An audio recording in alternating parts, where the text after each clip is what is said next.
Fit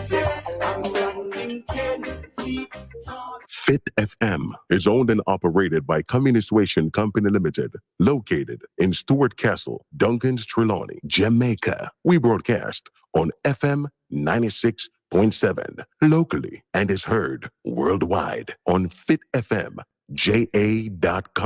Our mission is to amplify diverse voices and opinions, inform, educate, entertain, and engage listeners of all ages and lifestyle while promoting responsible community development. Fit FM 96.7, your life, your music. Destigmatise, the Western Regional Health Mental Wellness Radio Program, right here on Fit FM 96.7, every Thursday at 6 p.m.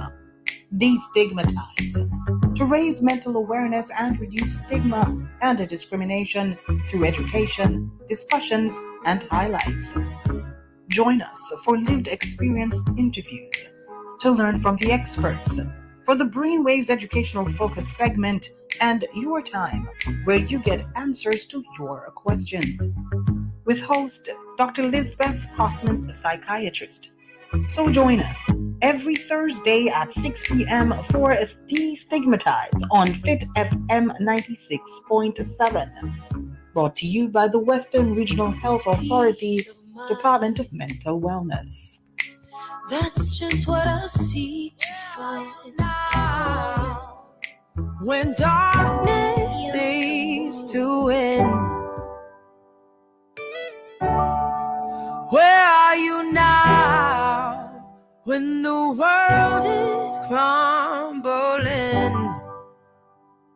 oh, I hear you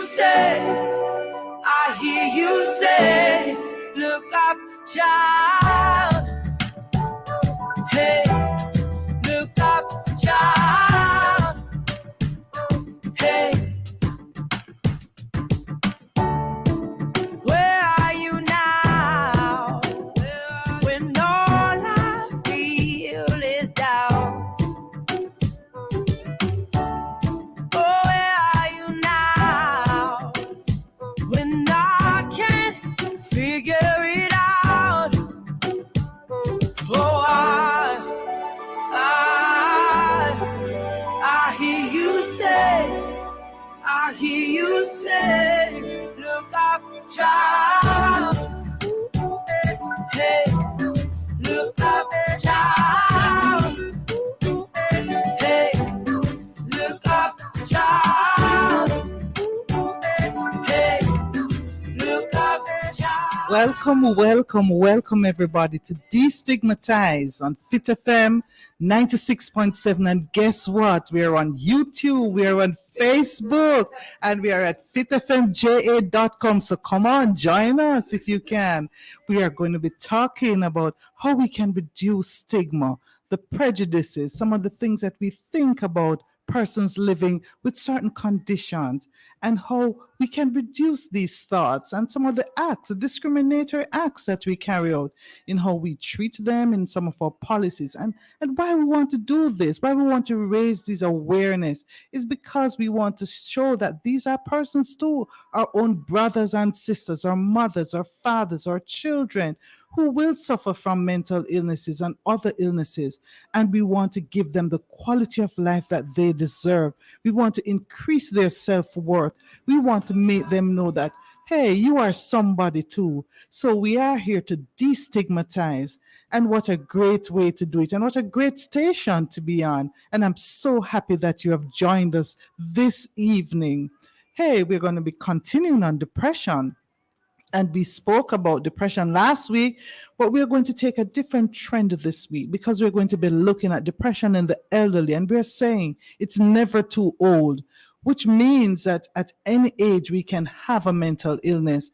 But what we need to do is to recognize and to intervene early so that the best outcomes are there. And we have some great guests lined up for us that are going to be speaking to us about depression in the elderly. And let me introduce our first guest. Our first guest is Dr. Jacqueline Goldburn, and she's a gerontologist and also a life stages transitioning coach. And she'll be one of our experts guiding us through depression, the signs and symptoms in the elderly. And we want to welcome her to Destigmatize. Welcome, Dr. Jacqueline. Thank you so much. I'm so glad that you're able to join us. And we're talking about depression in the elderly, and who better to speak to than the gerontologist? So probably you can just first start off by defining, who do we call the elderly? Okay. Good afternoon, everyone, and thanks so much for this opportunity to join this very important program. Yes. The elderly in our Jamaican situation is considered persons 65 years and older. Yeah. But in the international space, it could be persons 55 and older, depending on the country. Okay. Now, that elderly group Yes. is divided into young elderly, and then old elderly, and then old age. And so 65 to 75 is considered the young elderly. Okay. And between 75 and 80, that's old elderly. Yes. And when you get to 80, that's when you have entered old age. So that's the definition in terms of just the category. Yeah. Let me ask you though, does this spell anything different? You know, why we have these categories? I think it's the wanting to be politically correct. The world is not into old and old age, and old has often had a stigma. So old, when people think about old, it's all a negative thing. Yes. When they don't remember, it's because they're old. When they do foolishness, it's because they're old. When they get blind, it's because they're old. When they can't hear, it's because they're old. So old is almost a curse word. And so when you get to 65, nobody wants to be called old. I get so what you're saying. you're called The young elderly. Yes, and elderly is supposed to be a softer term, I guess, than old. Okay, all right. and so on. So I guess that's why they you have those categories. Right. I'm so glad for you to tell us. I'm learning something this evening. But let me ask you though, how common is depression in the elderly, and does it vary in terms of young elderly, old age? It is pretty common, Okay. It is common for several reasons. It's common because many people have not planned appropriately for that age. And it almost happens upon them. They get up one morning and they find out, oh my God, I'm 60. So you're still not in the elderly group yet, but you're getting there. And so it starts to create an identity crisis. And it's usually that identity crisis that leads to depression. So when you get to 65, and most people are identified by what they do, you ask, who are you? And the first thing they say, well, if they might not even tell you their name. They might say, I am a gerontologist, I'm a teacher, I'm an engineer. So people are proud of who they are largely by what they do. Shows their achievement. Yes, it's the achievement that they have, and so they're defined by that. And so when you get up one morning and you find that that is no longer your definer, that is one of the chief reasons for getting depressed. And so while retirement is no reason for getting depressed. Many people get depressed in retirement, and they believe that it's retirement that is the cause. It's not. It's the lack of preparedness for retirement that is the cause. And so that is a serious life-changing event, and it requires preparedness. So that's one of the major reasons. Another reason is really finding yourself at a place where you can no longer provide for yourself financially. And that not necessarily is because of retirement, but perhaps it is because the older you get, the more likely the people who support you are becoming less, because death is closer the older you are. But that doesn't mean it's just old people who die.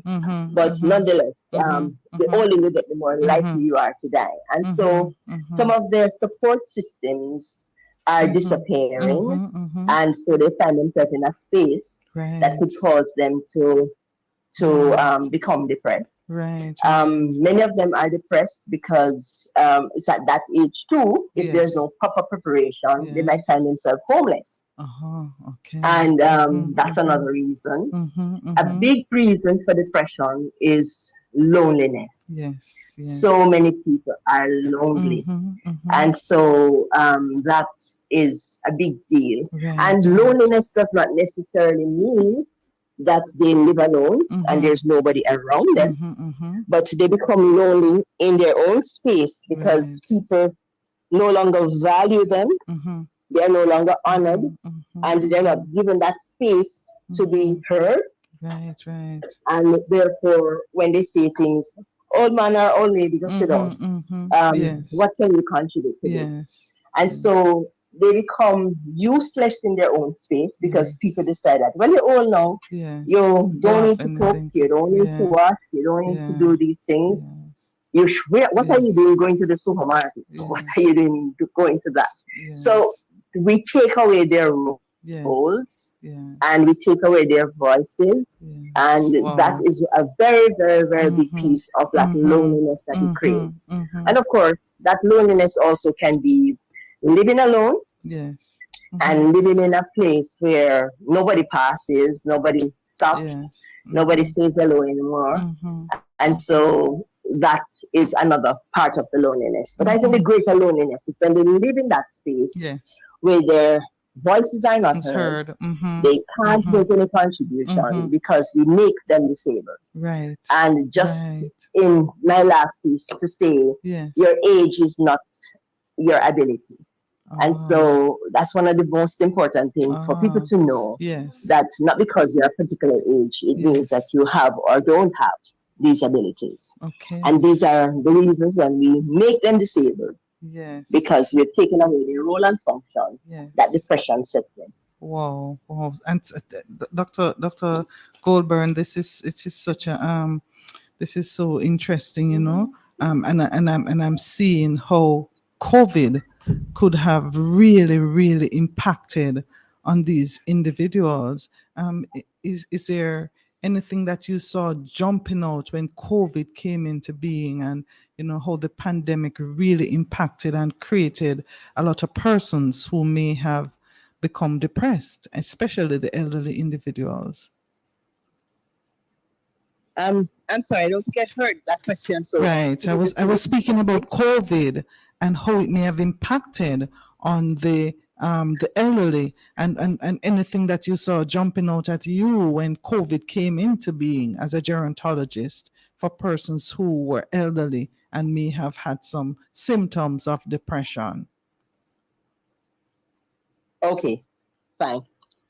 Yes, what jumped out at me with COVID was the first piece, that public announcement that COVID came to kill the elderly. Wow, yes. And so that was the first piece. I thought that was so discriminatory. Wow. And if we think back about the places that COVID started, we're talking about places like China, Italy, United States, those places. Yes. And what we did not pause to understand, that those places are largely older people. Right. The elderly population is more than 80%. Right. And so I said, and I actually tried to do an article, but nobody took me on and published my article. Whoa. I said to them, think about when hurricanes come to Jamaica. The hurricanes normally hit us in the east. And if you think about what's in the east, we think about banana, plantains, those kinds of crops. And so the hurricane destroyed the crops first in the east and come down. But it doesn't mean that the hurricane will only destroy bananas and plantains. It means that the hurricane will destroy anything in its path. Right. And so they might say that the hurricane is a banana destructive hurricane. Yes. Is that true? No. Yes, it's true in Jamaica because banana, where the hurricane entered the island, is the major banana and plantain. They are the major crops. Right, but in other so places, it's the same thing. When COVID started in China, the majority of the people who are there are older people, and so they're gonna die. And but all that we did was to translate that information into our own country and said old people must stay locked up. So the elderly and the people who manage the older people were already taking away their roles and functions. I'm just one. Yeah, I'm just one. They locked them up. Yeah. They locked them up in a house. Yes. And they even the windows and doors were locked. I have passed places that are named nursing homes, and the windows and doors are locked, and there's nobody sitting outside because COVID is going to come over the fence, and the house is very far from the road, and come in there and take them over, attack them. So that was the first piece that created that kind of pandemonium among our elderly people. And even those who were brave enough to come out would be scorned. And so our challenge, that was our biggest challenge, and that created the biggest means around in which the elderly were isolated, and people wouldn't go to visit them because they're going to give them COVID. Right. And so for months, people were just isolated, not even coming out to the doctor, because if you go out, once you go outside, COVID is out there to bite you. And so that was really a very sad time for the elderly population because of how we transferred information from one place to the other without filtering, without thinking about it. We just decided if we got it from foreign, so it has to be true.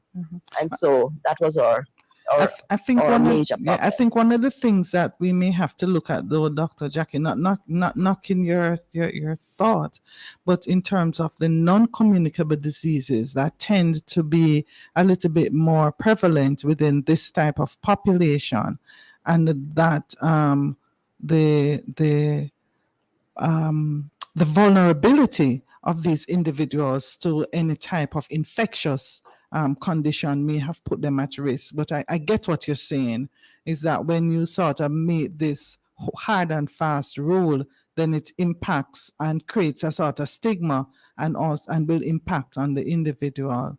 Yeah.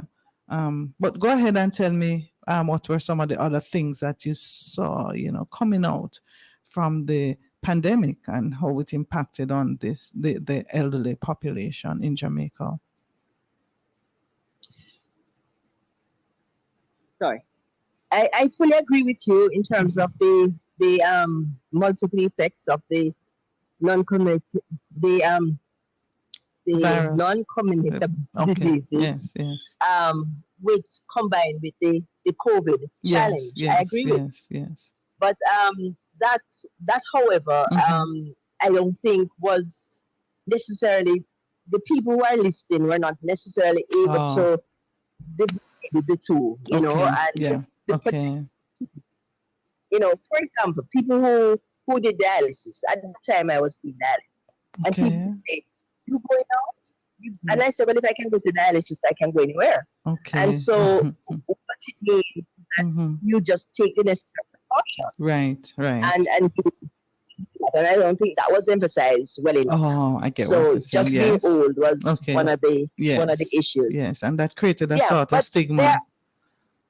There are other things too. The support with staying in was not necessarily companion. So many people were staying in but did not get the support to stay in. So the sustainability of what staying in meant was a challenge. And then at the time too, people found it as an opportunity to rip off some of these elderly people.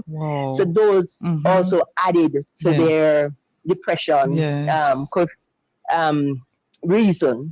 And some of the other things, even when they went out, because of the distance, the social distancing, going out was a big thing before as a place for socializing.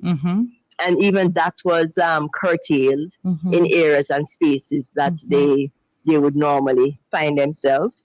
So, those were so many reasons that prevented them. That social distancing piece was really social distancing when it should have been physical and not social. And so, yes, it created a big divide in terms of that. So the support system, the ability to move forward, and then the curfew really affected a lot of them in terms of just the hours to come in and to have their loved ones come and see them. The times when they could have seen them would have been curfew time already, and they can't stay and they don't have an excuse that they can use to say I was on the road for this reason. So those are so many factors that affected the family support the and the community support, and yes. And I guess going out and the time even to go out was a bit, so in terms of walking and getting the walking companions. Right. Yes. Okay. All right. Yes. I wanted to take in terms of, we know that there are certain signs and symptoms of depression that we would see. But is there anything specific about the elderly apart from the mood, and is there anything that we would see a little bit differently, or even perhaps more marked in the elderly when it comes to depression and recognizing early some signs and symptoms of depression? I think one of the signs that you tend to see that people don't recognize is their forgetfulness. They start to become very forgetful, and even how they express themselves. And it is often seen as, well, you're old, what's your effect? And so that is usually one of the very first thing that people need to notice, that, they're older person, whoever they are, is not remembering. And when you ask them, they get flustered. They can't necessarily express themselves in the way that they should. And that should be taken seriously. And they should seek professional help, because often it is because they are depressed that they are not being able to provide the answers that they are required to at that moment, and it should not just be swept under the carpet as old age. But I want to ask you, when you say forgetfulness, is it persons, things that you think they really should know? Not something that, like passing by and somebody might say, introduce themselves and they forget the person's name, but things that they really should know about the past, probably things that have happened to them, or probably family members. Is that what you're talking about? It's not so much those big things like somebody who you have not seen for a while and they come and visit. Okay, all because right. even those of us who are walking up and down every day and going to work, Yes. so forget those people anyway. Yes. But simple things like they would have come, say they come to do something in the house, right? And they might end up putting the bread in the sink. Yes. And it's not for toying. Yes. Or they come and they're meant to pass the kitchen and go to the washroom, and they put the wash load in the kitchen instead. Okay. Stuff like that. Yes. And instead of losing your temper with them and say, why did you do this? Note that and ask them. And they might say, oh Lord, I really forgot, I was on my way to do that and I forgot and I turned around. And it's not one incident that you would use, but you kind of take a note of these things, or even see them sitting at the table eating. Right. And you go back and you say to them, you should have been finished by now. What happened? I said, oh Lord, I forgot that I was eating. Wow. And so, yes. so the mind goes off. Yes. And this is really because they're thinking about something else. Right. And if you have sit with them a little, you might see that they're careful. And, some of those things you need to take note of because they are really signs of depression that's going on. Right. So we have the forgetfulness, we have them being a bit more cheerful. But is there anything that will be more, specific to the elderly? Also, their ability to make decisions sometimes. All right. You ask them something, the persons that they become so flustered Yes. by a simple thing. And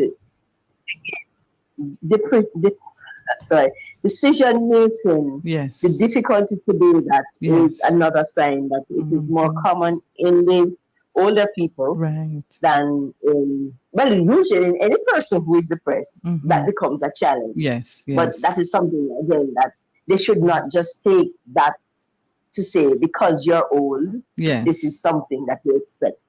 But to make note of that and at some point, sooner than later, take them in to get that assessment done. Okay. All right. I just wanted to ask you because I know that sometimes, you find that they start losing a little weight because you find that they're not eating as much as before. They've seen that they don't have any appetite. Is that something very common in the elderly, especially if they're going through a depressed phase? For some reason, I didn't hear that so well. The appetite. Is there any changes in the appetite for elderly persons that we get concerned about when they're going through a depressed phase? Yes, that is also something to look at. But sometimes appetite is also to temperature. For example, now it's very hot. Yes. And for some reason, when people are so hot, they don't want to eat. Okay. But it is something to look at and to watch as well. Okay. Because that is also an indicator. Also, changing appetite to the opposite, where they eat more. Yes. Could be also a sign that they are depressed. And they're using that to do to fill their time and to help them to deal with depression. Another thing too is changing sleep habits and patterns. Yes. That is also another indicator to say, they notice that they're sleeping all day. Yes. And they're not attending to things that they would normally do. Those are some of the things that are that should be noted. Right, but somebody could be signs of depression. Right. But somebody is going to ask, so they are a little depressed, and I mean, so what? Why should we worry about this? Why should we get aware? Why should we get concerned? What would be your talk to this individual? Okay, my take on that is, if somebody is a little depressed, it is something that is not normal and something that can be managed and bring them back to a state that they can live their best life. Right. And I do believe, like pain, nobody should have to live with pain. In the same way, nobody should have to live with the pain of depression. Depression is a pain state. Yes. But it's not 2 Panadols that you need. It is whatever the experts say that you need, and you are the expert at that. Right. So decide what is the best treatment for depression. Yes. And so everybody, regardless of what stage of life they are in, should have an opportunity to live their best life. I agree. And we should not decide for them that, well, you're depressed, you're old, so big deal. Yes. But we should really want for our loved ones to have the best life that they can have. Yes, definitely. And so I would say, if we are seeing signs of depression, get some help. Okay. Get help. Help is available. I do believe in that 150%. Okay. Help is available. All right. Great.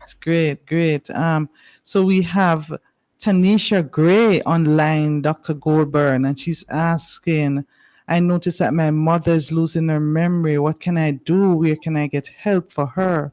And I'm going to say to Tanisha that this is something that we see as very important, and we want your mother to get the best help possible. So I would suggest that we take her either to a health center or to a private doctor so that she can get the necessary assessment first. And if there is need for referral, then that doctor would do the necessary referral and send her for the appropriate management in terms of workup, so that we can really sort out mommy so that she can have her best life, as we are speaking about right now. But I want you, Dr. Goldburn, as we sort of wind down, can't believe that the time is flowing, but this has been so interesting. I'm telling you. So we want you to, to look at some tips for prevention. Are there any tips that you would give for prevention and, to help persons want to be able to sort of stave off depression if we can? And if we do have depression, we do suffer from depression, what are some of the other tips that we can use to improve, to aid in our recovery? All right. Thank you so much. And I guess we're having so much fun. I am enjoying this. I'm glad you are too. I'm glad you are too. So time is slipping away. Yes, some tips. Firstly, can we pause and remember our national anthem? There is this line that says, teach us true respect for all. Yes. All. Yes. And all as a gerontologist mean all people across the age spectrum. Right. From 0 years old Yeah. to 130. If they get there. Yes, so yes. true respect for all. Yes. And one of the major challenge I see with the elderly is that they are not respected. And the first piece of disrespect is that we treat them as children. Yes.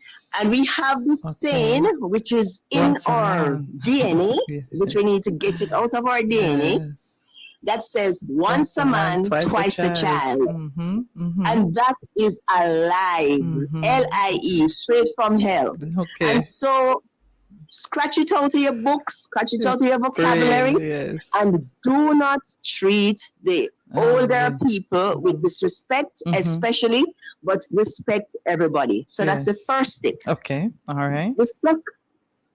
The second tip is that the elderly, especially if they're in your care or in your company, must be allowed to express themselves. They must be allowed to express themselves, and you should not be listening to them like, hey, you said that already. And how much time you going to say that? But to listen to them respectfully and allow them to express themselves in a way that they can be honored. So honor them. That's a very important thing to do. I agree, yes. The other thing, in terms of respect, give them choices. Don't just get up and take up any old clothes and decide this is what you're going to put on and this is what I say. But give them a choice. These are 5 pieces. What would you like to wear? Simple things like that. You're helping them, but allow them to help themselves. You're respecting their opinions. Yes. Do not take away that piece from them. Yes. In terms of their meal, don't just cook any old thing and decide, I cook it, so you must eat it. But ask them, what would you like to eat today? And prepare it in a decent and respectable way. Yes. Yes. Another thing, call them by their name with their proper title. They have worked hard and long for these titles. Yes. And if they're married, it is MRS, Mrs. And if they are men, it is Mr. If they had the title before, doctor, professor, whatever, give them their proper title. If you are not related to them, don't call them mums and mommy and granny. That is not your role or place. Call them by their name with their proper title. That's a very important mark of respect. And respect, I am talking about respect. If you get to that place of respect, then you have managed and mastered the tips of dealing with that depression. Allow them to talk, because talking is the first place of debriefing, so you can understand what it is. Allow them to do what they can do, and even if when they're finished, it's not done to the best of your ability, not theirs. You tell them thanks, and when they're not looking, you make it right to your ability. But you praise them and you thank them, and you move on accordingly. But do not disable them. That is a very, very important thing in terms of helping them to manage the depression and to prevent the depression. Because inclusion is a very important part of how we prevent the depression, how we manage the depression, and how we continue to help them to get over this. So respect and inclusion are my two strong points. Right. And I want to add to that too, in terms of getting them involved, because I mean, a lot of times when they are able to interact with their own peers, how do you find that in your daily? Talk to us a little bit about that. Yes, very important. So don't deny them the opportunity to go to church, to go out. You're going out, take them out. You're doing stuff like that. Very important. I remember just last Sunday, my husband and I decided that we're going to go down to visit his mom. And it was Sunday, and we know she's a church-going lady. And so we call in advance to say we're coming down, get her ready for church. And it was such a beauty. It was such a joy. And what the church did was to, specially mention her. And at the end, call her up and prayed for her. Even for the people who are listening, who have places and spaces like that, when the elderly people come out, make much of them. Notice that they're there and welcome them specially, because that helps them to feel loved and belong. It was such a beautiful thing for her to have gone. So yes, I support that. Inclusion and getting them involved in whatever is happening. Take them out. Don't be ashamed of them. They belong in a place and space. And even the people who you believe are showing signs of dementia, don't deny them the opportunity to go out. And support them. If they want to go outside, you sit at a place in church, for example, that you can go outside with them if they want to go outside a little and come back in. But don't shackle them. Very, very important. Take them out. They are still people. They are still alive, and you want to keep them alive and living. One of the things, Dr. Jacqueline Goldburn, we are speaking to gerontologists on Fit FM, of course, 96.7.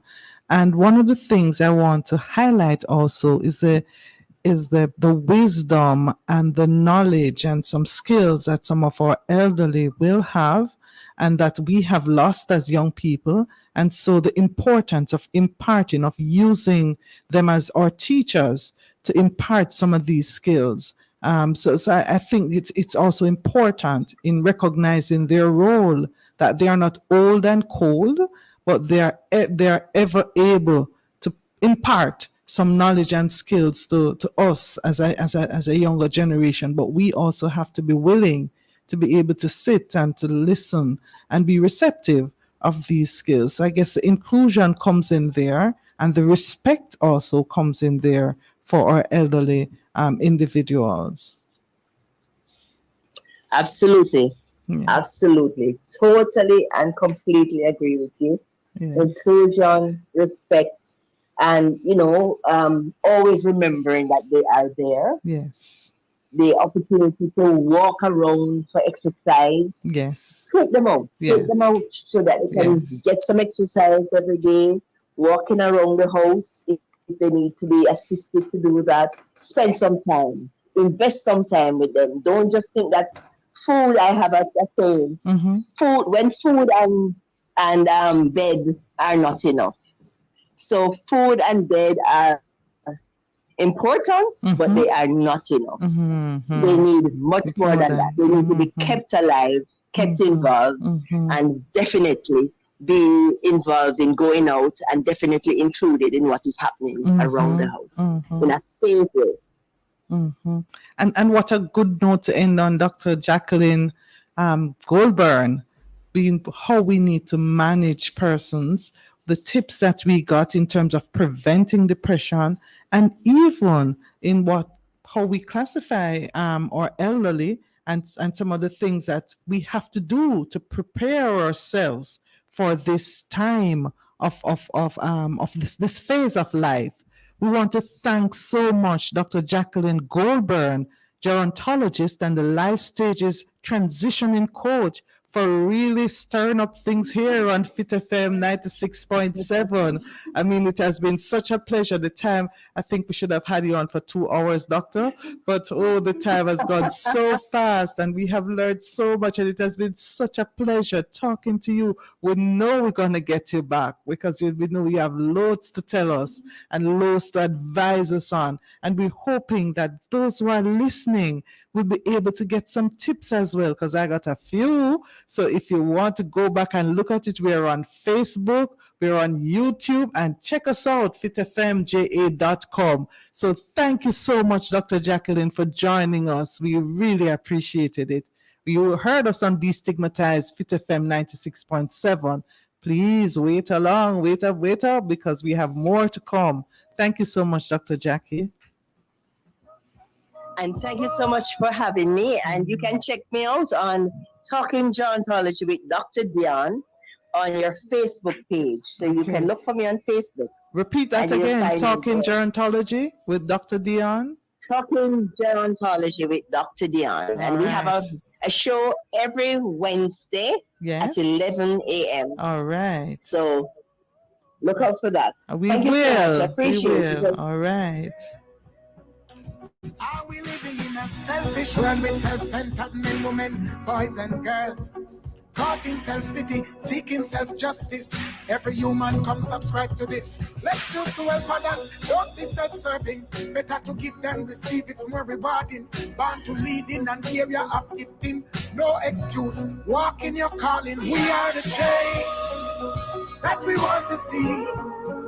We can change the world, but it takes you and me. I am the change that I want to see. Watch me change the world, cause the change lives within me. The answer's in the mirror, the mirror, in the mirror. Hello and welcome back to Destigmatise Fit FM 96.7. Oh yes, you're hearing Mr. Rondell Positive, the mirror. You know it's my favorite. Yes. So check us out too. We're also on Facebook.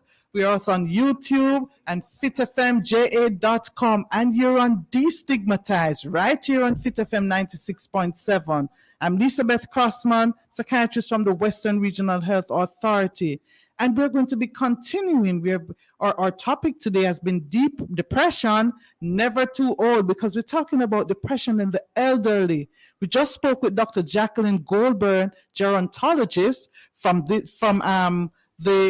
Life Stages coach, transitional coach. And we're now going to be speaking with Dr. Janique Baldwin Miller. Dr. Janique Baldwin Miller is one of our district psychiatrists from St. Elizabeth Health Department and Black River Hospital. And she's on the segment Brain Waves with us, talking about things happening in the brain. We know it's no hocus pocus, so we have brought in the expert, Dr. Baldwin Miller, to speak to us about depression, and especially depression in the elderly. Welcome, Dr. Miller. Welcome, Dr. Baldwin Miller. Hi, Dr. Baldwin Miller. Is a very good era for name. There's something called danger, intoxication. Are you hearing me, Dr. Baldwin Miller? Etc. in particular. It's about hello, Dr. Baldwin? Dr. Janique? All right, so we have been speaking about depression in the elderly, and we have been looking at how it is that depression affects the elderly and what are some of the things that can happen. And Dr. Goldburn directed us in terms of the behavioral changes that can happen. We looked at the crying, the tearfulness. Some may present with forgetfulness.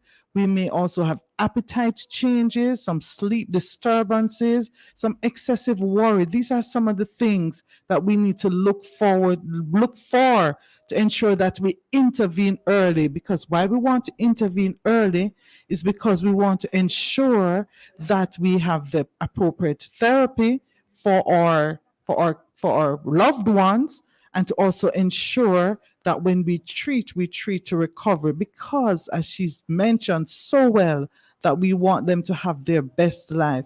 Seems as if we're not getting through to Dr. Baldwin Miller, not so sure what's happening, but we're gonna talk still, because we know that depression is very common. It's very common indeed.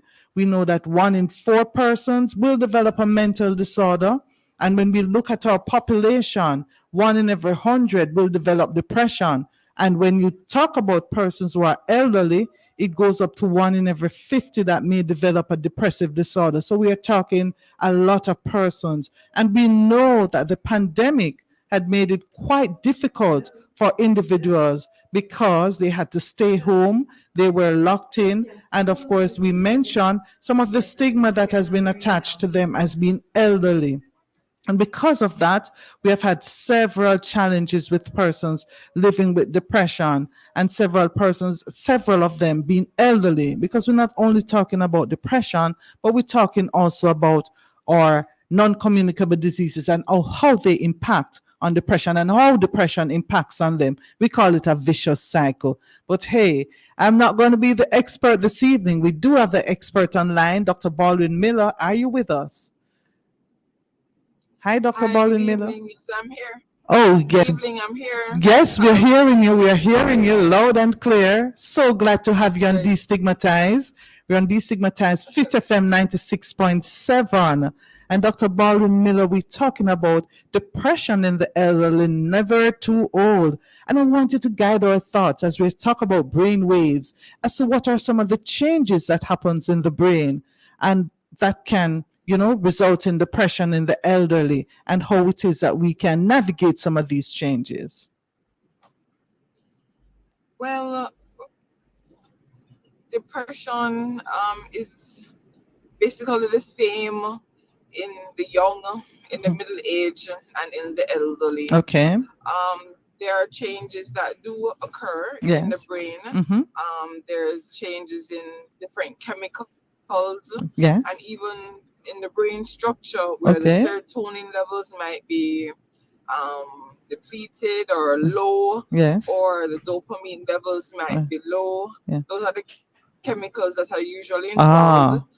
And then there are areas of the brain that Yes. might be affected, like the hippocampus, where Yes. persons might realize they're not remembering things as Right. much. So you're saying that the And the mood hippocampus is the memory capacity. person? Is the memory Yes, part of that's the a part brain? of the yes, that's a Ah. part of the brain that Mm-hmm. is involved in memory All and right. is usually very much affected in depression. Ah, okay, okay. All right. So persons may be listening and asking, because grandma was a fit lady, went to the market, did everything fine, and all of a sudden we notice her and doctor said that she has depression. I mean, how does these changes happen in the brain at this age?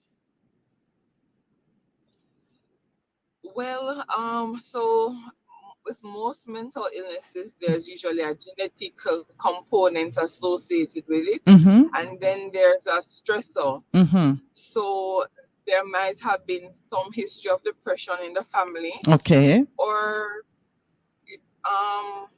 there might have been some kind of stressor that might have Ah, triggered this okay. depressive episode, such as children moving out of the house Ah, or okay. changing Mm-hmm. of living Right, conditions. right, right. All those things Mm-hmm. might affect this mother Yes. going through, different challenges that she might be Right. facing at her life at that Ah, time. okay, okay. What about in other? Because sometimes they may say that they're not functioning so well at home. They may be complaining of a lot of headaches and back pains, and are those things that are because of depression, or is it other things that are happening to them? Well, most times when the elderly individual comes into office, they usually don't come in saying, doc, I'm depressed, or Yes. doc, I'm not enjoying my life. All They right. usually come in with Yes. the somatic complaint Ah, of okay. headaches or Yes. back pain, Yes. or just feeling generally unwell or not functioning how they used to function. So Right. either they would come in and present that way, Yes. or a relative would present with those complaints. Ah, And then it's for okay. the clinician to Mm-hmm. just be mindful and screen that person for depression to make Okay. sure that we're not missing Missing anything. something. All right. I get that. I get that. So if it is that they are coming with all of these other complaints, the headaches, the backache, the tummy ache, and everything is coming back normal, chest pain, everything is coming back normal, you begin to question, is there something else happening? And so you'd want to screen for depression. Am I correct? Yes, All right, yes, great. definitely. All right, great. So how would you advise? Because I'm sure that you see, these challenges, and you want to say, "Boy, we can do something before it get this far." Because sometimes person present in a very severe state of depression. What would you advise to, a listener, somebody who may have come in to say that their mother not looking so well, or they have all these complaints, and they have just left the house, or they have moved out, and because of the pandemic, and they had to be staying home. What would you advise for them? Well, if you're having a genuine concern about your parents or Mm-hmm. relatives Mm-hmm. mental health, I think you should try and find the time to just have an open and honest conversation with Ah, them about yes. how they're feeling, Mm-hmm. what are the thoughts that they're having, Mm-hmm. and if you find that after several conversations and trying to just be supportive for them, and that is not working, Mm-hmm. then you might need to seek intervention with a psychiatrist or psychologist. Okay. All right. All right. But I want to ask you though, Dr. Baldwin Miller, because there are so many things on the horizon. We're really not out of the pandemic, in terms of finances, persons who may not have prepared very well for retirement, and they are facing a lot of challenges now. I mean, how do you engage them, or probably not engage, but what would you say to them, some tips that you'd give them to reduce the impact of these distressors that can lead to depression? Well, Mm-hmm. that's a very delicate topic Ah, to discuss with the persons. okay. However, I think if you just reach out and discuss with your support system about your concerns, Right. right? Yes. Your children, your Yes. spouse, Yeah. a good friend, a Right. church member, Right. you have the counselors at your health center that Right. have resources that they can point you to. I Yes. think if you're really having a burden and you Mm-hmm. feel like you can't manage and you're Mm-hmm. overwhelmed, Right. then seek help. Don't Right. keep it to yourself. You're not the only one that is struggling with these concerns, Right. and there might be help there that might definitely assist you Mm-hmm. in these times. Okay. All right. So that's somebody who's feeling overwhelmed. I was actually speaking, and I'm glad you went there, but I was actually speaking about somebody who there's no concern at all, but you want to give them some tips to prevent them from having a depressive episode. What would be some of the things that you'd say to this individual? Who is struggling with No, they're not financial. struggling. They're not struggling, but they may have they may enter that phase because of things that are happening now, or things that they expect to happen later. Okay. Well, so persons, well, for so we know that there's this thing called ageism and stigma towards persons with mental illness, right? Yes, yes, And this can put persons with not mental illness, but with who are aged yes, in a state of isolation. right, Not just a person stigmatizing against them, but they might even want to stigmatize against persons of, you know, that are in their age group, okay, and okay, further isolate them. right, So I right, would encourage them to try and push past that stigma and try yes, to engage with persons yes, of their age group or okay, younger or even older, okay, to reduce that isolation. right, okay, all right, all Um, right, yeah, but spending time with other persons yes, is very important. Having that yes, social support yes, is yes, important yes, in helping to cope with right, mental illness. right, Yes, right. And I guess we'd recommend proper dieting and ensure that we're exercising and the sleep hygiene. If they are using definitely. substances to reduce the intake or to be abstinent from these to abstain from these substances, marijuana, tobacco, alcohol, because I know they sometimes the little brandy in the tea, you know, yes, or Yes. the yeah. So some of these things we want to talk to them about, you know. All right.